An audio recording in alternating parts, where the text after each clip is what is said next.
Hi everyone, my name is Tudor Toma. I'm a solution architect for Tencent Cloud. And I'm really happy to be here and really honored to be able to speak on this stage. And the goal of my presentation is to try to introduce you Tencent and Tencent Cloud, especially also in the Web3 department that we have created. Yeah, so who is Tencent Clouds? We're part of the Tencent holding group. We are, that's little pinwheel there. It's mostly known for WeChat. It's mostly known for games, maybe less known for cloud and for cloud solutions. But we're actually a large part. We exist since 2010. And we have, let's say, a very wide scope, a very broad set of services, and yeah, I'll try to go over them.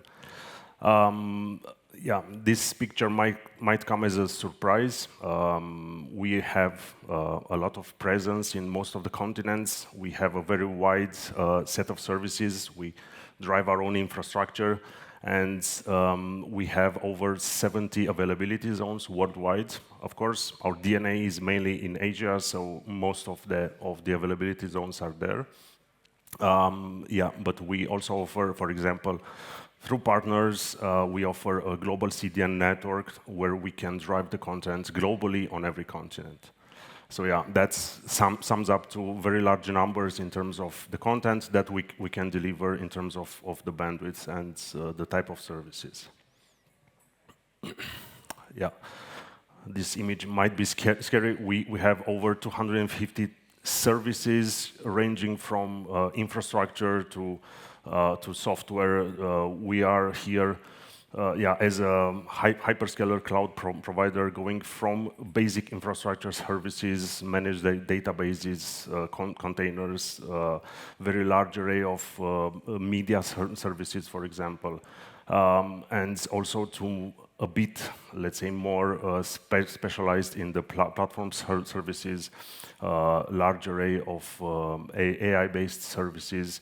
We also have specialized services for industries. We have native integration with Tencent software, so for example, with WeChat or WeCom, and these things are natively accessible from Tencent Cloud, so it gives also a bit of advantage, especially if you're targeting that type of area. Yeah, in terms of Web3, so we consider ourselves quite new here. So we have we founded ourselves in last year. We're a small team, so still it's based mainly in Europe and in Hong Kong, and we're small but very motivated. And the mission is to help accelerate the adoption, help power up the services with cloud services and the entire space, no matter if you're a layer 1 or a layer 2 or a decentralized app development. Yeah, the motivation here is essentially we want to accelerate the technology, right? The technology benefits both the on-chain, the off-chain apps, and we also want to participate in the diversification of hosting. So these things are part of the things that we believe in, and also we can offer this quality dedicated services, for example, for metaverse, and also, for example, the developments of apps. Yeah, also part of, let's say, the new trend of building Web3 apps is mainly to focus on the on-chain stuff, right? But Web3 includes and extends the Web2, right? So that's what we do best. We do best Web2, we do best application security. So we want to bring all these good things to the Web3 space. That's the strategy. Yeah, so the main goal for us first is to form partnerships. The partnerships are very important for us. They validate our presence in the space, And also, not only the partnerships, we also want to bring some meat to the bone. So we want to create our own solutions. We already started, and I'm going to present some of them in the next slides. The pillars that we have, we've created is first the application infrastructure. So Web3 is usually something that requires, of course, a lot of compute. And if you're a layer one or an application, you need compute. You need in any form, from bare metal to containers or functions. But also we offer some more specialized services in, for example, the RPC space. The next pillar is the infrastructure and security. This is very important because it's the middleware that it's usually overseen, and not, let's say, a lot of focus on that. The last layer is the one that is a bit more specialized, in relation to metaverse services, to AI, and all the components that needed for the user interface. Okay, so in terms of solutions, we focus on two. We focus on the infrastructure of blockchains. It's there where let's say the contributions are obvious, and also in Web3 applications in terms of blockchain, and in most of the areas that is needed. The solutions, so we launched, actually last month, we launched the managed RPC service. We also offer various node services from pure RPC nodes to more complex, like archives and validators. In terms of developments, we offer these development environments that make it easy for onboarding and to start building and using that. For gaming and metaverse, cloud rendering, cloud streaming, a lot of SDKs for developing the building blocks in the metaverse, like avatars or beautification kits. And of course, we leverage the entirety of Tencent cloud infrastructure on the slide, the previous slide, to basically create acceleration, bring the content closer to users and to regions where obviously it's harder to get. We also have some private blockchain service for consortium. Let's dive in a bit into a bit more depth. What's the one-click node? So this is a service that we have envisioned due to the fact that we've experienced the pain of delivering a node for a layer one, validator node or an RPC node, and we kind of understand how hard it is to contain everything, to upgrade it, to bring it online, to have it truly secure, and to be able to replicate that.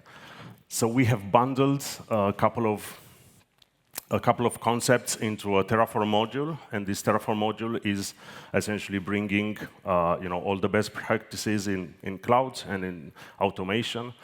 We couple that with some smart scripts that provision fast, or for example, they extract the archive from a local node, and that is the part where the user is aware that's a public code, but they don't need necessarily to interact with it. So in order to use that, they only need to understand the parameters, right? So for example, you want to deploy a node, you need to know the type, right? So you want an RPC or a validator.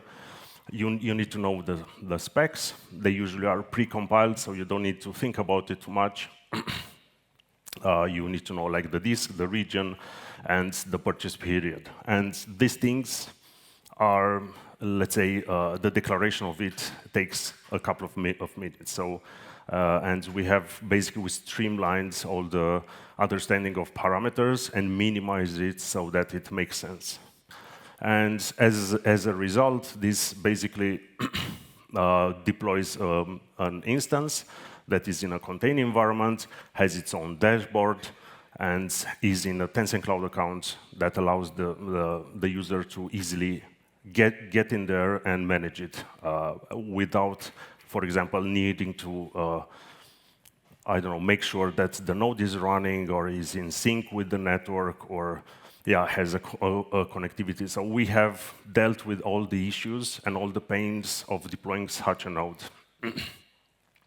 Part of the tools that we've developed is also a set of commands that allows you to interact with your node without having to connect to it. So of course, every time you already know you deploy nodes, and it's kind of hard to manage it, and of course to upgrade and restart it. So all this is made very easy through the dashboard.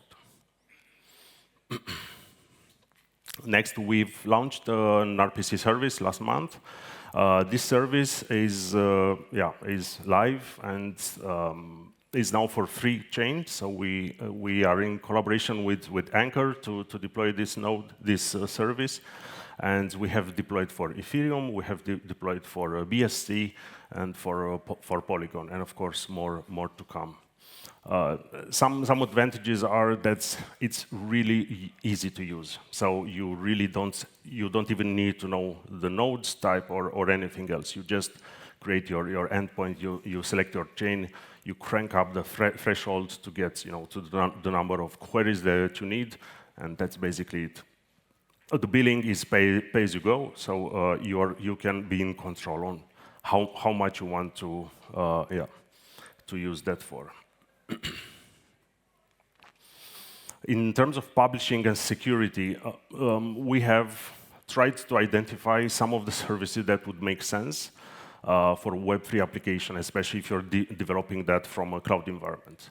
So in the infrastructure layer, we bundled up some of the, let's say, the usual suspects in terms of publishing an application. So CDN, anti-DDoS, WAF, and anti-bot control, and firewalling the rules in a product that makes it very easy to actually publish an application and secure it, and be in control on where you have that application going.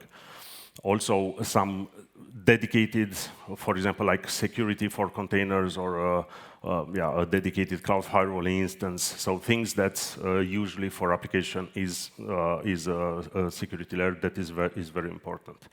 In the application layer, the services also that support Web3 applications. So for example, like KYC, that is AI-powered, or for example, a CAPTCHA service, or content moderation services that are all accessible from the same interface. They have, they have API endpoints, they have SDKs that are usable for a lot of languages, so quite easy to access them.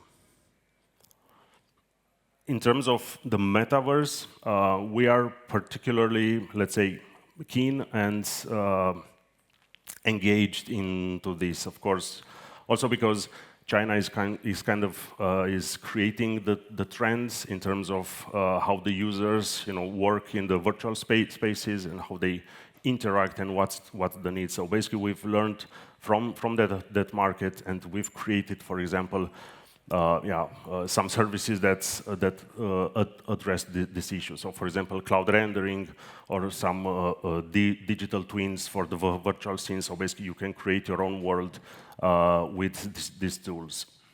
In terms of the digital human and avatar, so we have all the variations, for example, from cartooning to a digital human, or a mix of that in 2D or 3D animated or static. So these things are available through SDKs, and they're quite easy and straightforward to work with.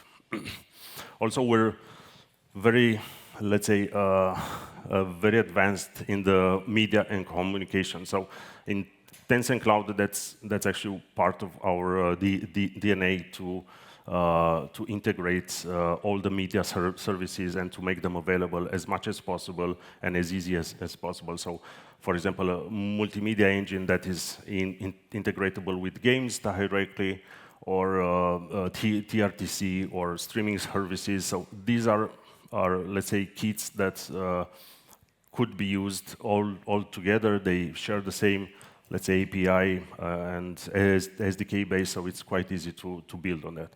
And of course, last but not least, it's the computing power that's we can offer from bare metal to function, and especially for metaverse, what we've seen, it's obviously the interest in GPU and rendering power in particular. Yeah. So we're coming to this space, let's say, not only with we want to sell you something, but we're coming to this space with promoting some ends to be able to help the onboarding, to help the developers, the builders of this space to get started. And we all know, the getting started part is always hard. So we created all sorts of bundles. For example, an SME booster, like very easy, no-brainer. Get some cloud credits, start building your service. Or for example, if you are a startup that is more established or wants to be more established, could get also even more, up to 100K, based on applying on their goals and the roadmap.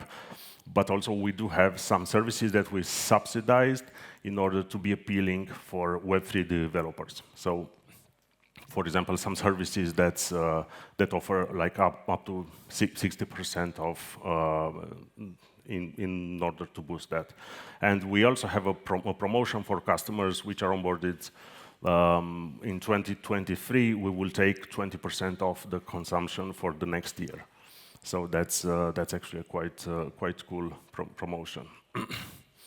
In terms of partnership with Chainlink, so we shook hands a long time ago, and we've agreed to participate for the build program. And the scope of this collaboration is essentially to incentivize the space to use it, to incentivize the space to get started as fast as possible. As you can see here, these amounts are a bit larger, and there is a bit more ease of granting these amounts in cloud credits. So basically, you could get from 10K to 100K, let's say, quite easily based on what you guys are building, what are your needs, and what is the scope of what you try to build. Also, we have packed that with let's say, an easy access to the marketplace. So you could also have the possibility to use our own channels to publish and to promote your application. And of course, a priority boarding into the event. So yeah, that's all in all. We think that by promoting these services, I think we will have or at least we hope to drive the adoption, to increase the technology reach here, and so also to contribute to this space in general. These are my contacts. If you want to connect with me, or if you want to talk to me after, please feel free to. That's my Telegram and LinkedIn. So yeah, thanks a lot for your time.